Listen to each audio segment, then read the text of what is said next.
Faltaban 9 días para la cita con la abogada, y Noemí Reyes Villalobos se trenzaba el cabello frente al espejo del baño, como lo hacía cada mañana desde que tenía memoria, con los dedos rápidos, casi sin mirarse, pensando en otra cosa. Pensaba en la lista. La había escrito la noche anterior en la parte de atrás de un recibo de la tienda, con letra pequeña, apretada, como si ocupar menos espacio en el papel fuera a significar menos espacio para el error. Ropa de los niños, actas de nacimiento, el dinero que llevaba juntando, billete por billete, en una bolsa de manta escondida detrás de los trastes que casi nunca usaba. 9 días. Se lo había prometido a su hermana por teléfono, en voz baja, tapando la bocina con la mano aunque no hubiera nadie más en la casa. 9 días, y se iba. Con Emiliano, con Fernanda, sin decirle una palabra a Juan hasta que ya no hubiera forma de detenerla. No sabía que solo le quedaban 4. Esta es la historia de Noemí Reyes y de las 7 veces que pidió ayuda antes de que fuera demasiado tarde. Quédate hasta el final, porque en uno de esos 7 papeles, escrito de su puño y letra, hay una frase que la agente que llevó su expediente todavía no ha podido olvidar. Durango es una ciudad que se nota vieja sin ser triste. Calles empedradas en el primer cuadro, casas de un piso que se van estirando hacia los cerros, un cielo que en las mañanas de invierno amanece casi blanco de tan frío, y que en primavera todavía guarda un filo helado hasta pasado el mediodía. La colonia 20 de noviembre queda a unas cuadras del centro, entre calles con nombre de árboles y casas que casi todas tienen alguna reja pintada de verde o de azul, como si en algún momento toda la cuadra se hubiera puesto de acuerdo sin decírselo. Es una colonia de gente que madruga, choferes de ruta, comerciantes de mercado, señoras que lavan ajeno, hombres que salen antes de las 6 a la obra o al campo. Ahí, en una casa de 2 cuartos con un patio chico, donde Noemí sembraba hierbabuena en botes de pintura reciclados, vivía la familia Ibarra Reyes desde hacía 14 años. Juan Ramón Ibarra Salcido tenía 44 años y manejaba un taxi de sitio, el mismo taxi desde hacía casi 2 décadas, con el número 47 pintado en la puerta del copiloto. Tenía una cicatriz delgada que le partía la ceja derecha, casi invisible si no se le miraba de cerca, recuerdo de un choque de hace años que contaba distinto cada vez que alguien preguntaba. Salía de la casa antes de las 7, tomaba café en el sitio con los otros choferes mientras esperaba turno, volvía a comer siempre a la misma hora, como si el reloj de la colonia le perteneciera solo a él, y salía otra vez hasta bien entrada la noche. En el sitio lo conocían como buen elemento, cumplido, buen chofer, de los que nunca faltaban. Pocos sabían lo que pasaba después de que estacionaba el taxi frente a su casa. Noemí Reyes Villalobos tenía 39 años y trabajaba de cocinera en un local del mercado Zaragoza, uno de esos puestos donde el guiso del día se anuncia en un pizarrón con gis y las señoras empiezan a formarse desde antes de las 11. Tenía las manos siempre un poco manchadas de color, de tanto guisar chile, de tanto picar cilantro, y una trenza que se hacía cada mañana sin necesitar espejo, de pura costumbre. Se levantaba antes que nadie en la casa, hacía de desayunar, despertaba a Emiliano y a Fernanda, los llevaba caminando a la escuela, y de ahí se iba directo al mercado, donde las clientas la buscaban a ella y no a las otras cocineras del pasillo, porque decían que su mano tenía algo distinto. En la colonia la conocían como la que siempre saludaba primero, la que se paraba a platicar aunque llevara prisa, la que se acordaba del nombre de los hijos de cada vecina. El mercado Zaragoza a esa hora ya olía a cebolla frita, a café de olla, a las flores que doña Trini acomodaba en cubetas justo enfrente del puesto de comida. Las clientas llegaban desde las 11, muchas de ellas señoras mayores que iban por costumbre, no solo por hambre, y que se quedaban platicando en las mesas de plástico un rato más del necesario. A Noemí la conocían por el nombre, no por el número de puesto. Y eso, en un mercado donde la mayoría de las cocineras se anuncian por el número de su local, decía algo de cómo la trataba la gente. Llevaban 14 años casados. Tenían 2 hijos, Emiliano, de 14, y Fernanda, de 8.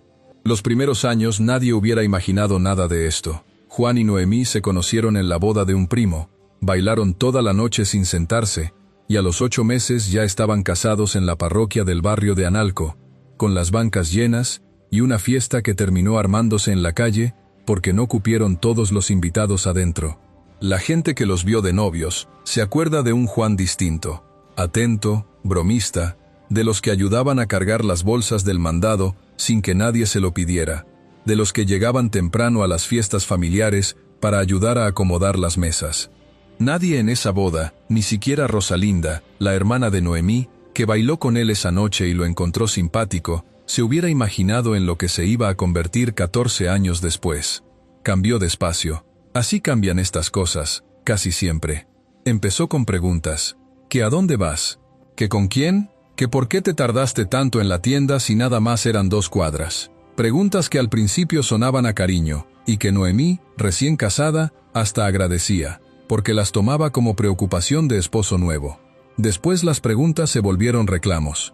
Y los reclamos se volvieron reglas, dichas siempre con el mismo tono razonable, como si fueran de sentido común. No ir sola al mercado, no quedarse platicando con los vecinos en la calle, avisar cada vez que saliera, aunque fuera nada más a la tiendita de la esquina por tortillas. Su hermana Rosalinda, que vivía en Torreón desde que se casó, fue de las primeras en notar el cambio, aunque fuera a la distancia. En las llamadas de los domingos, Noemí ya no hablaba igual. Bajaba la voz en ciertas partes. Cambiaba de tema cuando Rosalinda preguntaba directo por Juan. Y una vez, nada más una vez en esos primeros años, se le salió decir que Juan se había puesto bravo, y colgó rápido después, como quien suelta algo que no debía y quiere que se le olvide a la otra persona también. Rosalinda fue a visitarla una sola vez en esos primeros años, un fin de semana largo, cargando una maleta y las ganas de quedarse más tiempo del que terminó quedándose. Notó la casa distinta a como Noemí la describía por teléfono, los trastes acomodados con una precisión que no le conocía a su hermana desde niñas, un silencio raro cada vez que se escuchaba el motor del taxi acercándose por la calle. Le preguntó directo si todo estaba bien. Noemí le dijo que sí, que nada más andaba cansada, que el trabajo en el mercado la traía agotada. Rosalinda no le creyó del todo, pero tampoco insistió, porque no quería ser la hermana que llega, mete la nariz y se va, dejando el problema del mismo tamaño en que lo encontró. Se regresó a Torreón 2 días después, con una sensación que no supo nombrar hasta muchos años más tarde. La sensación de haber visto algo y haber decidido, sin decírselo a sí misma con esas palabras, no verlo. La primera vez que la golpeó, Noemí tenía 26 años y un embarazo de 5 meses. No hubo un motivo que después se pudiera explicar con lógica. Una discusión por dinero que se hizo grande sin que nadie supiera bien cómo. Un empujón. Y luego un golpe que la tiró contra la mesa de la cocina, con Juan gritando que ella lo había provocado, que por qué lo hacía enojar así, que él no quería llegar a eso, nunca quería llegar a eso. Al día siguiente llegaron flores, y una disculpa larga, con lágrimas que parecían de verdad, y una promesa que Noemí quiso creer porque estaba embarazada, porque no tenía a dónde ir, porque en su cabeza de 26 años todavía cabía la idea de que las cosas podían componerse si ella se esforzaba lo suficiente. Así empezó el primer ciclo. Y ese ciclo, con variaciones, se repitió durante 14 años. Tensión que iba creciendo día con día, un estallido, una disculpa que a veces incluía flores y a veces incluía promesas de ir a terapia que nunca se cumplían, una calma que duraba semanas o hasta meses, y después, otra vez, la tensión empezando a subir desde cero. La primera denuncia la puso Noemí a los 2 años de casada, después de una golpiza que le dejó el labio partido y un miedo nuevo, distinto a todos los anteriores, que no se le quitaba ni durmiendo. Fue con doña Consuelo, una vecina que vivía 2 casas más allá, quien la acompañó hasta la agencia del Ministerio Público y esperó afuera, sentada en una banca de metal, todo el tiempo que hizo falta. Juan pasó una noche detenido. Salió con una medida de protección que, en el papel, le prohibía acercarse a Noemí por 30 días.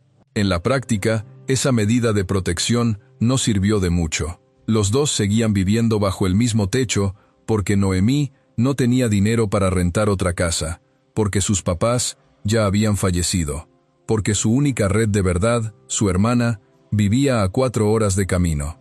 Juan volvió a la casa a los pocos días, jurando, llorando de una forma que Noemí no sabía todavía si era teatro o si era real, y ella, como pasaría 6 veces más en los años siguientes, retiró la denuncia. Vale la pena explicar aquí, con calma, cómo funciona esto, porque mucha gente cree que con una denuncia, el problema se resuelve solo, y no es así de sencillo. Cuando una mujer denuncia violencia familiar en México, la Fiscalía puede otorgar lo que se llama una medida de protección, una orden que le prohíbe al agresor acercarse a la víctima, a su casa, a su trabajo. En el papel, suena contundente.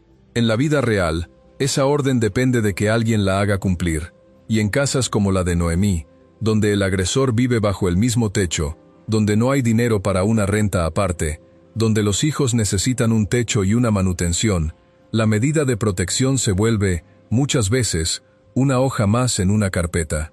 Por eso las víctimas retiran denuncias, no porque perdonen, no porque ya no tengan miedo. Las retiran porque la alternativa, quedarse sin casa, sin ingreso, sola con los hijos, les da tanto o más miedo que quedarse. Esto no es un caso aislado. Es un patrón que cualquiera que trabaje en una unidad de violencia familiar reconoce de memoria. Tiene hasta un nombre en los manuales que usan los psicólogos que trabajan con víctimas. El ciclo de la violencia. Una fase de tensión que va subiendo, casi sin que se note al principio. Un estallido. Una fase de calma, a veces con regalos, a veces con promesas, que a los de afuera les puede parecer una reconciliación sincera. Y después, otra vez, la tensión empezando a subir desde cero, cada vuelta un poco más rápida, un poco más peligrosa que la anterior. Quien no lo ha vivido pregunta, casi siempre, ¿por qué no se va desde la primera vez? En números concretos, lo que ganaba Noemí en el mercado no le alcanzaba ni para la renta más barata de la colonia, mucho menos para renta, comida y escuela de 2 niños al mismo tiempo. Esa aritmética simple, la de sobrevivir sola con 2 hijos en una ciudad donde los sueldos de cocinera nunca alcanzan del todo, pesaba tanto o más que el miedo a la hora de decidir quedarse. La segunda denuncia vino año y medio después, por un motivo parecido. Un golpe, un miedo, una vecina que la ayudó a llegar hasta la agencia, y después, la misma marcha atrás. Entre la segunda y la tercera denuncia, nació Emiliano, y por un tiempo, el que dura siempre el asombro de un hijo recién nacido, las cosas parecieron mejorar. Juan cargaba al niño con un cuidado casi exagerado, se quedaba dormido en el sillón con Emiliano sobre el pecho, presumía a su hijo con los compañeros del sitio como si fuera lo único que le hubiera salido bien en la vida. Duró poco. La tercera denuncia la puso Noemí cuando Emiliano tenía año y medio, después de que Juan, en medio de un pleito, aventó al niño hacia la cama, sin lastimarlo, por suerte, porque cayó sobre el colchón, nada más para que dejara de llorar mientras él le gritaba a ella. Esa vez Noemí aguantó menos que las anteriores en volver a la agencia, y esa vez también, presionada por la necesidad, por el miedo, por las promesas, retiró los cargos a los pocos días. Emiliano tenía 6 años, la primera vez que preguntó por qué su mamá tenía el brazo morado. Noemí le dijo que se había golpeado con la puerta del closet, y el niño le creyó, porque los niños creen lo que les dicen sus mamás, sobre todo cuando quieren creerlo. Con los años dejó de preguntar, no porque dejara de notar los moretones, sino porque algo en él, sin que nadie se lo enseñara, aprendió que había preguntas que en esa casa no se hacían en voz alta. Con los años, tanto Emiliano como Fernanda aprendieron, sin que nadie se los enseñara con palabras, a leer el ambiente de la casa apenas cruzaban la puerta, el tono de la televisión, la forma en que su papá dejaba las llaves sobre la mesa, si el portazo del carro sonaba distinto a lo normal. Se volvieron, los dos, expertos en algo que ningún niño debería tener que aprender: calcular, en cuestión de segundos, si esa tarde era de las tranquilas o de las otras. Nadie afuera de esa casa sabía que, entre denuncia y denuncia, Juan había aprendido, como aprenden muchos, a golpear donde no se viera, la espalda, las costillas, el cuero cabelludo, jalándole el pelo con tanta fuerza que a Noemí se le empezó a notar una calva chica arriba de la oreja izquierda, del tamaño de una moneda, que después escondía siempre con la trenza. La cuarta denuncia fue distinta porque no la puso ella. La puso don Refugio, que vivía cruzando la calle, quien llamó al 911 una madrugada, porque los gritos no paraban, y porque alcanzó a escuchar algo que sonó a un mueble cayéndose con alguien encima. La patrulla llegó. Juan pasó otra noche detenido. Y otra vez, a los pocos días, todo regresó a lo mismo. La casa, la rutina, el silencio que se le pedía a Noemí guardar hacia afuera, aunque adentro las cosas siguieran igual o peor. Para entonces ya había nacido Fernanda, y la dinámica de la casa se había acomodado alrededor de un miedo constante, silencioso, que los niños empezaban a respirar sin entender todavía del todo qué era lo que respiraban. Uno de los compañeros del sitio, un chofer más joven al que le decían el payo, se atrevió una vez, después de ver a Juan llegar con los nudillos raspados un lunes por la mañana, a preguntarle medio en broma si se había peleado con alguien. Juan contestó, también medio en broma, que se había peleado con una llanta ponchada. El payo se rió, dejó el tema ahí, y durante años se preguntaría, después de lo que pasó, si esa mañana había sido una de las pocas veces en que alguien pudo haber dicho algo distinto, y no lo dijo. Doña Consuelo llegó a acompañar a Noemí a la agencia 3 de las 7 veces. Las otras 4 no se enteró hasta después, porque Noemí, con los años, empezó a manejar sola sus propias crisis, sin querer involucrar más a la vecina que ya le había dado tanto. La quinta denuncia la puso Noemí hace poco más de 3 años, después de una discusión que empezó por algo tan pequeño que ni ella misma, meses después, lograba recordar bien el motivo. En esa denuncia, en el apartado donde el formato de la fiscalía pregunta si la víctima teme por su integridad, Noemí escribió, de su puño y letra, una frase que con el tiempo se volvería la más citada de todo su expediente. Esa noche, Juan la había encerrado casi 2 horas en el baño de la casa, sin dejarla salir, gritándole del otro lado de la puerta cosas que después, en la declaración, a Noemí le costó repetir textualmente. Cuando por fin la dejó salir, ella esperó a que se quedara dormido, tomó a los niños dormidos también, cada uno en un brazo, y caminó hasta la casa de Doña Consuelo a las 3 de la mañana. Esa frase se las voy a contar más adelante, tal como quedó escrita. La sexta denuncia llegó apenas 8 meses después de la quinta, más pronto de lo que cualquiera hubiera esperado. Fue por un golpe en la cara, uno que le dejó el ojo morado por casi 2 semanas, y que Noemí, por primera vez, no supo cómo explicar en el mercado. Les dijo a las clientas que se había caído en el patio, con las macetas. Doña Trini, la señora del puesto de flores de al lado, la escuchó decir esa mentira 3 veces distintas en una sola mañana, y las 3 veces se quedó callada, sin saber todavía cómo ayudar sin arriesgar la poca confianza que Noemí depositaba en ella. La familia de Juan sabía, o por lo menos sospechaba, mucho antes de que nadie afuera se enterara. Su mamá, doña Aurora, había visto una vez, en una comida de Día de las Madres, un moretón que Noemí no alcanzó a cubrir bien con la manga. No dijo nada esa tarde.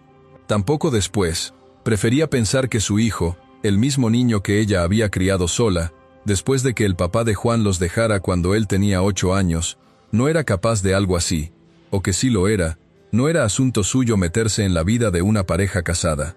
Su hermano Rogelio, que vivía en Gómez Palacio, tampoco preguntó nunca directo, aunque más de una vez colgara el teléfono con Juan, sintiendo que algo no cuadraba en cómo hablaba de su esposa, con una mezcla de cariño y de resentimiento, que a Rogelio le costaba entender, pero que tampoco investigaba más a fondo. El silencio de una familia entera, sumado al de media colonia, fue el terreno donde, 14 años después de una boda con las bancas llenas, algo así se volvió posible. Para entonces, algo en Noemí ya había empezado a moverse distinto. No se le notaba por fuera. Seguía llegando al mercado puntual, seguía saludando primero, seguía riéndose con las clientas de las mismas bromas de siempre, sobre el clima y sobre los precios. Con todo esto, Noemí no vivía en un estado permanente de tristeza, y quien la hubiera visto en el mercado, riéndose fuerte con doña Trini, que le regalaba un ramo chico cada que le sobraba algo al final del día, jamás hubiera adivinado lo que cargaba puertas adentro. Cantaba mientras guisaba, canciones viejas que su propia mamá le había enseñado. Guardaba, a pesar de todo, una capacidad para la alegría que 14 años de golpes no habían logrado apagar del todo. Pero por dentro, estaba haciendo cuentas. ¿Cuánto podía apartar de lo que ganaba en la fonda sin que Juan se diera cuenta? ¿A quién le podía pedir ayuda sin que la palabra le llegara de vuelta a él? ¿Qué tan lejos tendría que irse para que no la encontrara? La séptima denuncia la puso Noemí hace poco más de un mes, después de la peor golpiza que Juan le había dado en 14 años de matrimonio. Esa vez, no hubo una discusión que la provocara, ni siquiera de las que después nadie lograba explicarse bien. Juan llegó del sitio de mal humor, oliendo a alcohol, y Noemí, sin entender bien por qué, se convirtió en el blanco de un enojo que él traía desde antes de cruzar la puerta. La golpeó en el suelo de la cocina, frente a Fernanda, que se había levantado por agua, y se quedó parada en el pasillo sin poder moverse, viendo algo que ninguna niña de 8 años debería tener que ver jamás. Esa noche, cuando por fin Juan se quedó dormido, Noemí despertó a los 2 niños, los llevó a la casa de su comadre Petra, 2 calles abajo, y de ahí se fue directo a poner la denuncia con la cara todavía hinchada. Esta vez fue distinta a las otras 6. No lo hizo sola, aunque llegara sola caminando. La agente que la atendió, la licenciada Karina Solís, llevaba ya varios años trabajando en la unidad de violencia familiar, y algo en el expediente de Noemí, en el patrón repetido de 6 denuncias anteriores, la hizo tomarse este caso de una manera distinta a como se toman muchos otros que pasan por su escritorio cada semana. Le explicó a Noemí, con paciencia, qué era una orden de protección de verdad, cómo funcionaba un refugio temporal para mujeres, qué pasos seguir si de verdad quería un divorcio, y salir de esa casa para siempre. Noemí, por primera vez en 14 años, dijo que sí a todo. No lo dijo por un arranque de valentía, aunque desde afuera pudiera parecer eso. Lo dijo porque algo adentro de ella, después de ver a Fernanda parada en ese pasillo sin poder moverse, se había roto de una manera distinta a como se rompía siempre. Ya no era solamente su propio cuerpo el que estaba en peligro. Eran sus hijos, viendo, aprendiendo sin quererlo qué se supone que es un matrimonio, qué se supone que debe aguantar una mujer. Habló con Rosalinda esa misma noche, por teléfono, desde la casa de su comadre Petra. Empezó a guardar dinero en la bolsa de manta detrás de los trastes. Sacó una cita con una abogada para el trámite de divorcio, 9 días después. Y aunque no se lo dijo a nadie, ni siquiera a su hermana, empezó a hacer una lista. Pero eso todavía no era lo más difícil de esta historia. Juan lo supo 4 días antes de que pasara todo. Noemí había guardado el número de la abogada en un papelito doblado, adentro de una lata de café vacía, en la alacena, un escondite que le había servido bien hasta esa tarde de martes en que Juan, buscando un encendedor, movió la lata sin querer y el papel cayó al piso. Lo levantó. Vio el nombre de la abogada. Vio la palabra divorcio escrita a un lado, con la letra apretada de Noemí, y debajo, una fecha. 9 días. -4, ya. 5. Se quedó parado en la cocina un rato largo, con el papel en la mano, sintiendo algo que él mismo no hubiera sabido nombrar del todo. Una especie de vértigo parecido de lejos a la tristeza, pero más frío. Como si el piso de la casa, que él consideraba suya desde hacía 14 años, se hubiera movido de repente, sin avisarle. Buscó más. Encontró la bolsa de manta detrás de los trastes, con los billetes doblados en montoncitos chicos, contados y vueltos a contar tantas veces que las esquinas ya se sentían suaves. Encontró, debajo del colchón del lado de Noemí, las actas de nacimiento de los niños, sacadas de la carpeta donde siempre habían estado guardadas juntas, listas para llevárselas. Noemí llevaba semanas planeándolo, guardando, escondiendo, hablando con su hermana, con la abogada, con la agente del Ministerio Público, con todo mundo menos con él. 14 años.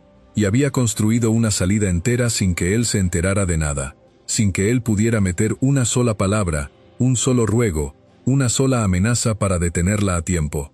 Esa noche, cuando Noemí llegó del mercado, Juan no dijo una palabra sobre lo que había encontrado. La vio trenzarse el pelo frente al espejo del baño. La vio ayudar a Fernanda con la tarea de matemáticas. La vio moverse por la casa con esa normalidad de siempre, y todo el tiempo, adentro, algo se le iba apretando, un nudo que no encontraba por dónde soltarse. Ella no se dio cuenta de nada esa noche, o quizás sí notó algo raro en cómo la miraba, algo distinto en su silencio, pero para entonces ya había aprendido, a fuerza de años, a no preguntar, a no provocar, a dejar pasar las cosas con tal de llegar dormida al día siguiente sin nuevos moretones. Los 4 días que siguieron Juan no durmió bien ninguna noche. Se acostaba junto a Noemí, sintiendo su respiración tranquila al lado, la respiración de alguien que no sabe que ha sido descubierta, y no podía dejar de darle vueltas a la misma idea, una y otra vez, como una rueda que no encontraba dónde detenerse. Se iba a ir.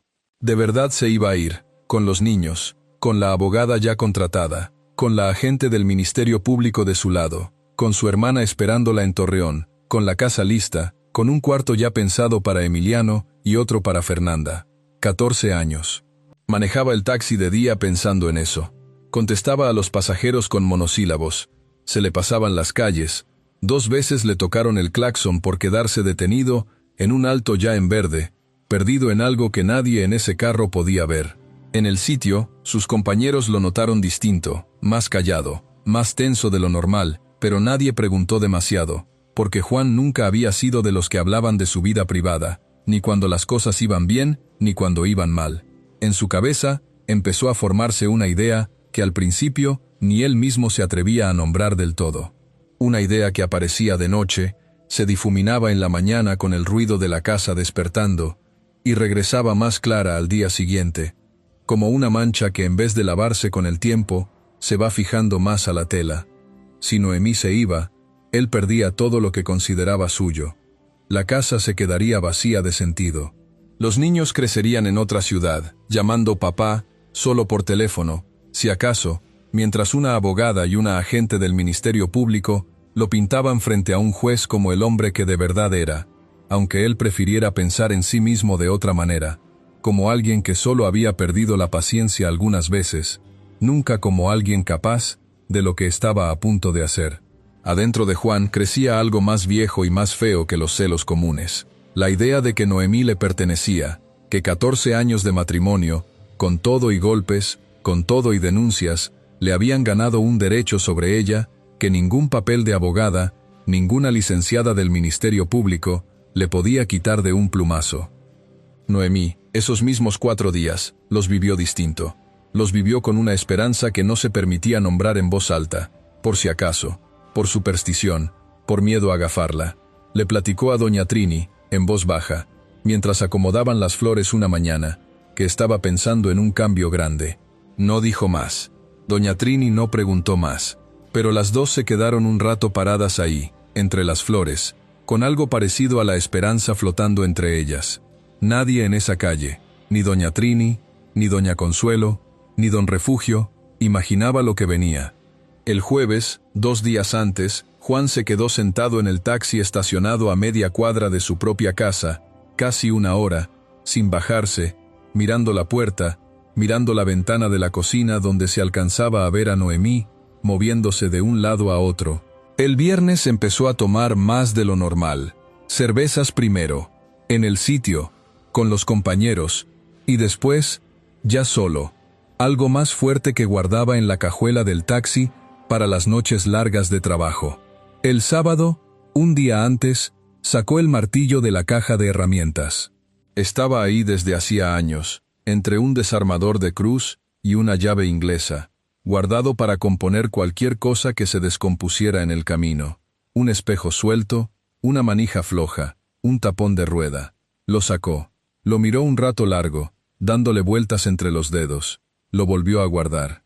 No se dijo a sí mismo, todavía, para qué lo estaba mirando de esa forma, pero algo, adentro, ya lo sabía. El sábado por la noche, ya tarde, Juan le marcó a su hermano Rogelio, sin decirle nada de lo que traía adentro. Hablaron del clima, de un partido, de nada en realidad.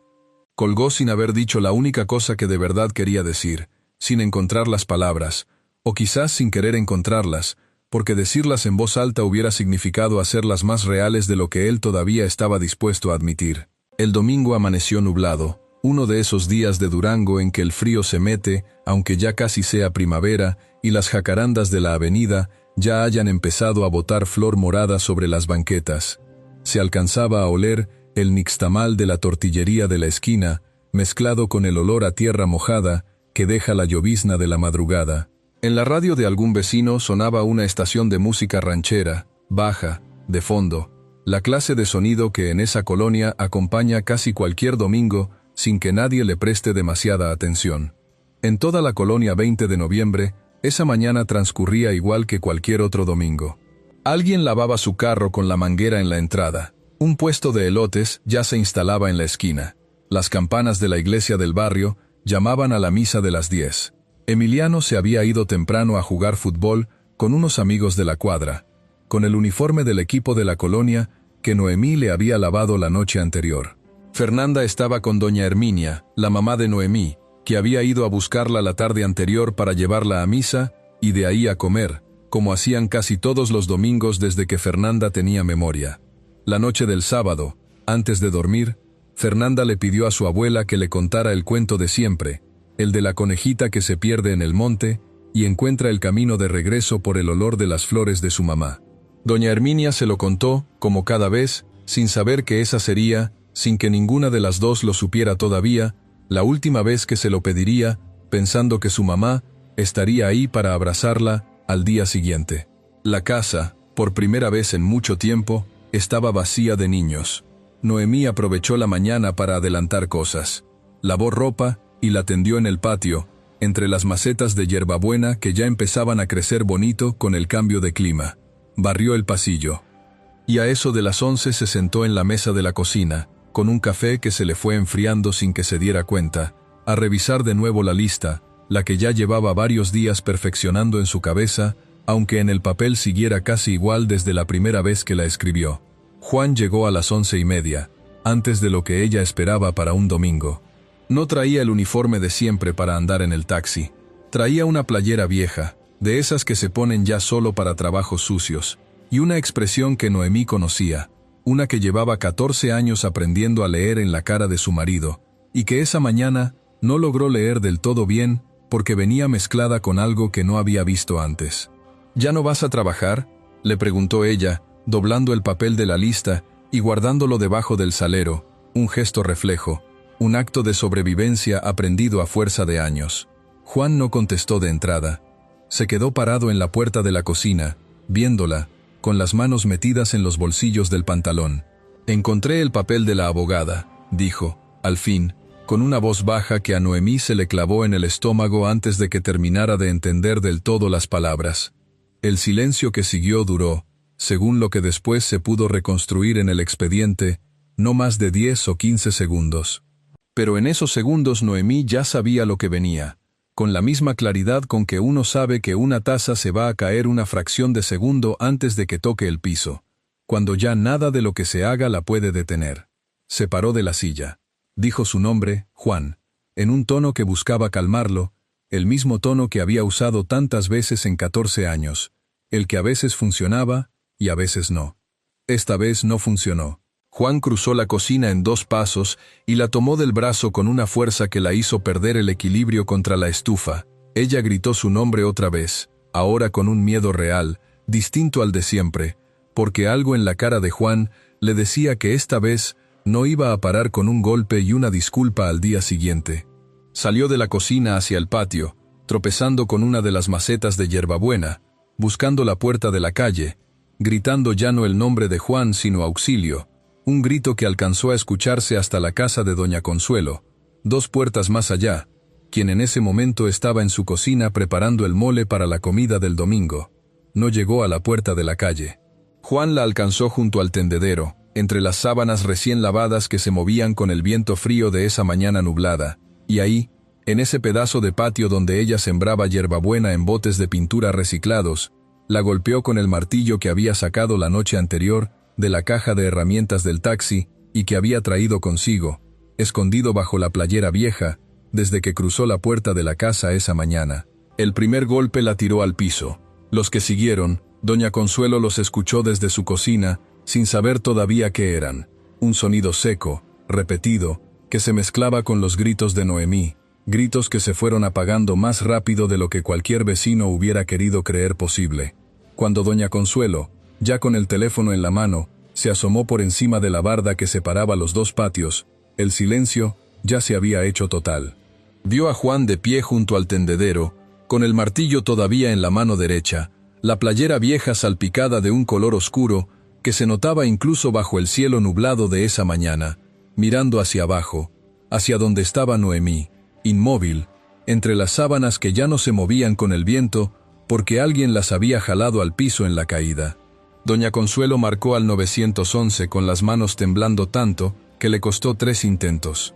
La patrulla llegó 12 minutos después, junto con una ambulancia que ya no iba a servir de mucho. Los primeros oficiales en entrar al patio encontraron a Juan sentado en el borde del lavadero, todavía con el martillo a un lado, en el piso, donde lo había soltado él mismo sin que nadie se lo pidiera. No opuso resistencia, no corrió, aunque la puerta de la calle hubiera quedado abierta de par en par desde que Noemí intentó escapar por ahí minutos antes. Se quedó ahí sentado, con la mirada fija en un punto que no era nada, mientras los paramédicos confirmaban lo que doña Consuelo ya sabía desde el otro lado de la barda, que para Noemí ya no había nada que hacer. Lo esposaron sin que dijera una sola palabra. Otros vecinos empezaron a salir a la calle, alertados por las patrullas, por la ambulancia, por doña Consuelo que seguía en su patio, sentada en un banco de madera, sin poder soltar el teléfono aunque la llamada ya hubiera terminado hacía rato. Se fue juntando gente en la banqueta, como se junta siempre en estos casos, unos preguntando qué pasó, otros ya sabiéndolo sin que nadie se los tuviera que explicar, con esa manera en que las malas noticias se saben antes de que alguien las diga en voz alta. La noticia llegó a la casa de doña Herminia antes de que terminara la comida del domingo, cuando un vecino que había visto las patrullas fue corriendo a avisarle. Fernanda, que estaba jugando en el patio de su abuela con una muñeca, nunca llegó a enterarse ese mismo día de lo que había pasado exactamente. Doña Herminia solo la abrazó fuerte, con una fuerza que a la niña le pareció rara, y le dijo que se iban a quedar juntas un tiempo, sin soltar más detalles todavía, guardándose el llanto para cuando la niña no la viera. Emiliano se enteró en la cancha, por un mensaje de un primo que decía nada más: «Vente a tu casa, algo pasó», y corrió las 6 cuadras sin que nadie lograra alcanzarlo a tiempo, para encontrarse con la cinta amarilla ya puesta alrededor del patio, con vecinos parados en la banqueta, algunos llorando, otros solo viendo, sin encontrar qué decir frente a un niño de 14 años que llegaba preguntando por su mamá. Durante los días siguientes, la colonia entera habló de lo mismo, en las tiendas, en las paradas de camión, en la fila del mercado. Algunos decían que ya se veía venir. Otros, los menos, insistían en que Juan siempre les había parecido buena gente, incapaz de algo así, hasta que alguien les recordaba, casi siempre doña Consuelo, que buena gente no es lo mismo que inocente, y que 14 años de denuncias no se inventan de la nada. En la sala de interrogatorios de la fiscalía, Juan estuvo casi 2 horas sin decir gran cosa.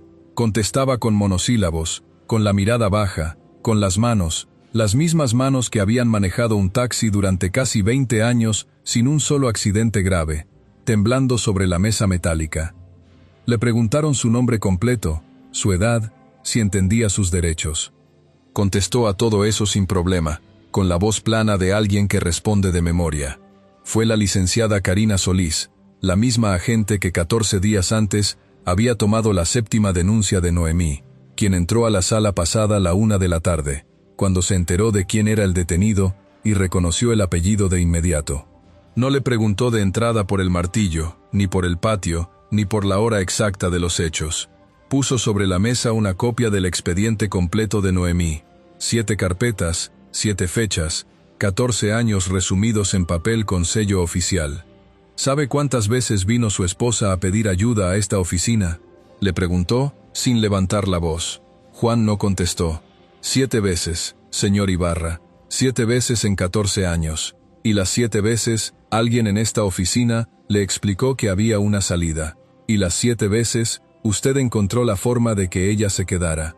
Ahí fue cuando Juan levantó la cara por primera vez desde que había entrado a la sala.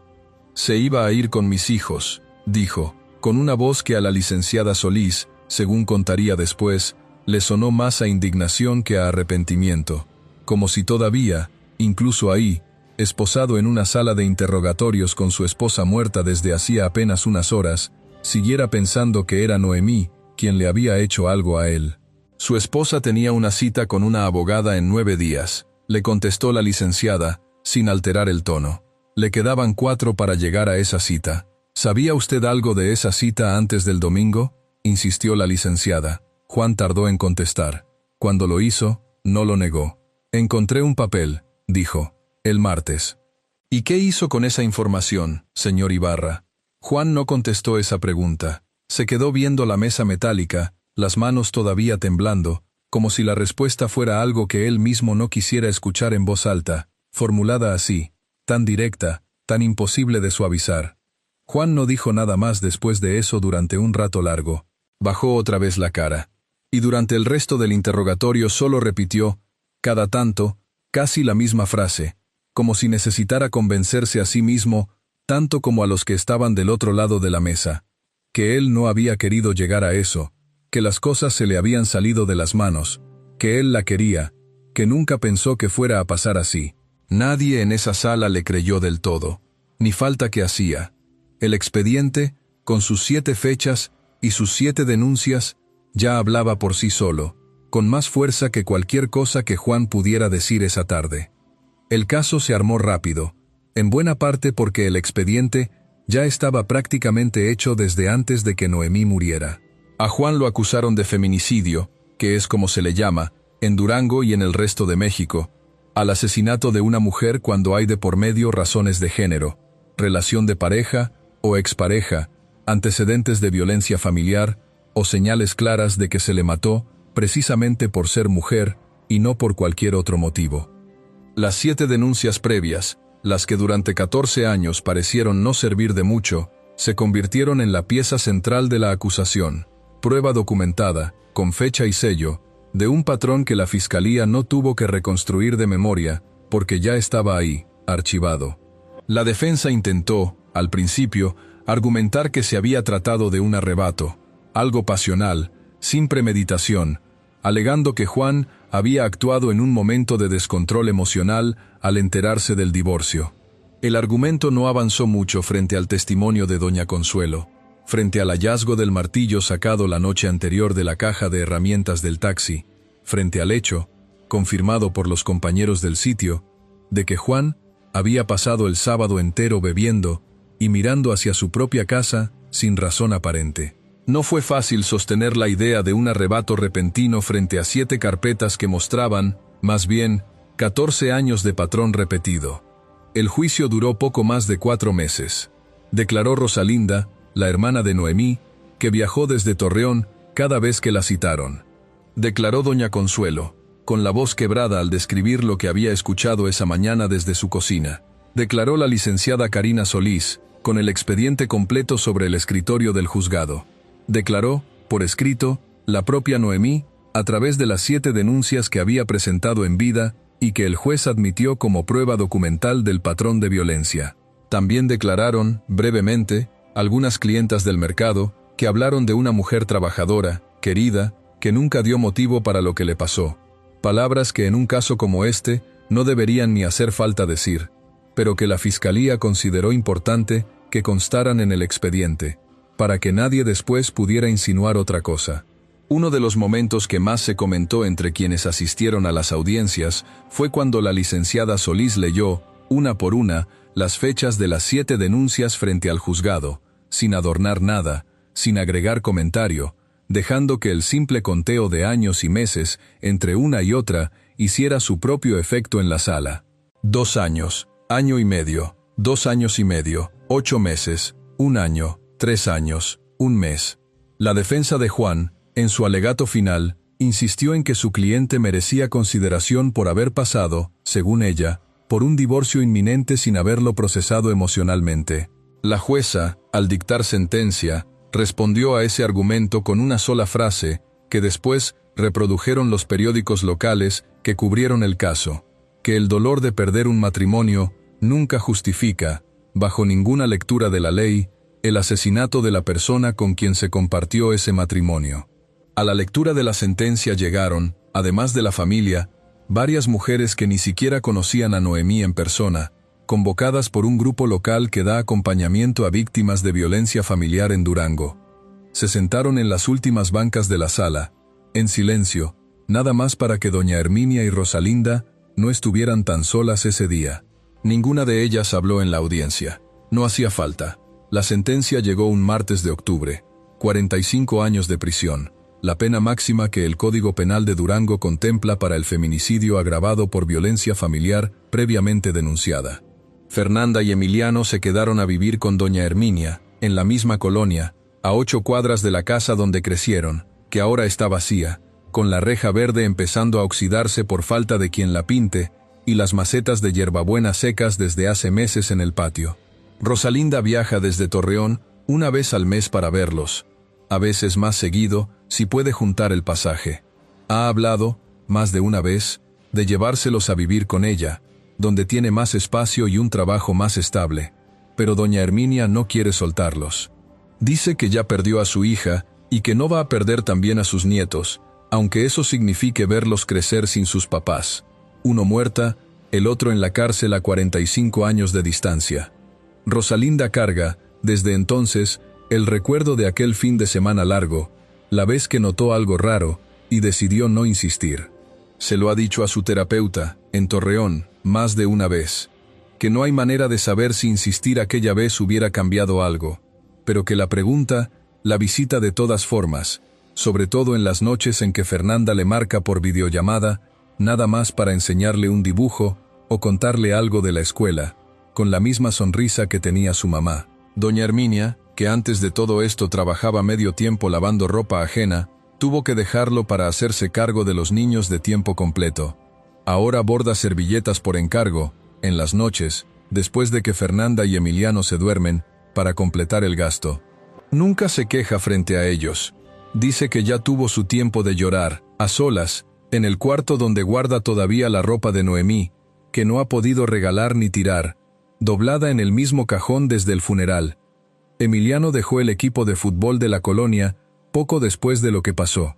Volvió meses más tarde, por insistencia de su abuela y de sus mismos amigos, pero según cuentan los que lo conocen, juega distinto ahora, más callado, más adentro de sí mismo. Fernanda todavía pregunta, de vez en cuando, por qué su mamá no viene a despertarla, aunque ya sabe la respuesta, aunque doña Herminia se la haya explicado con las palabras más suaves que encontró. Duerme con una playera vieja de Noemí, de esas que ya casi no huelen a nada, pero que ella insiste en que sí. Emiliano cumplirá 15 años este invierno. Doña Herminia ya está pensando qué hacer para esa fecha, aunque sabe que ninguna fiesta va a llenar el espacio de quien debería estar organizándola. En el mercado, las compañeras de Noemí juntaron dinero entre varias para pagar una parte de los gastos del funeral, y en el puesto de doña Trini, la de las flores, todavía hay un ramo chico que se cambia cada semana, en una esquina, sin que nadie lo pida ni lo anuncie, nada más porque así se acordaron entre ellas de hacerlo, sin necesidad de ponerse de acuerdo en voz alta. El puesto donde Noemí cocinaba lo tomó otra señora, que según cuentan las clientas de siempre, hace un esfuerzo honesto, pero no le queda igual el guiso. En el sitio de taxis, el número 47 lo maneja ahora un sobrino de Juan. Nadie de los choferes que lo conocieron tantos años habla mucho del tema. Cuando alguien nuevo pregunta, los más viejos cambian de conversación, o contestan con una frase corta que cierra el tema más rápido de lo que tardó en abrirse. El expediente del caso quedó archivado bajo el número de carpeta de investigación 118/2024, en la Fiscalía General de Justicia del Estado de Durango. Fecha de sentencia, 14 de octubre. Pena impuesta, 45 años de prisión. Estado procesal, sentencia firme, sin apelación pendiente. Antes de esa carpeta hay otras 7, ordenadas por fecha, cada una con su propio número, su propio sello, su propia media hoja de hechos narrados en el lenguaje seco de un formato oficial. En la quinta de esas 7, la que Noemí presentó hace poco más de 3 años, hay una línea, al final del apartado donde se le pregunta si teme por su integridad, escrita de su puño y letra, porque en ese entonces, la unidad todavía no usaba el sistema digital para todos los trámites. Dice, tal como quedó asentado en el expediente, sí tengo miedo de que un día ya no pueda contarlo. La licenciada Karina Solís guarda una copia de esa página en su escritorio, debajo del vidrio, junto con otras 2 o 3 que dice que no puede quitarse de encima aunque quisiera. Nunca le ha dicho a nadie por qué esa página, entre los cientos que ha archivado en su carrera, y no otra. Solo que es la que más se le queda viendo cuando apaga la luz de la oficina y se va a su casa. Esta es una de muchas historias que merecen contarse, con calma, con respeto. Si quieres, cuéntame en los comentarios qué fue lo que más se te quedó grabado. Y si te interesa, hay muchas más historias como esta, esperando a que alguien las escuche.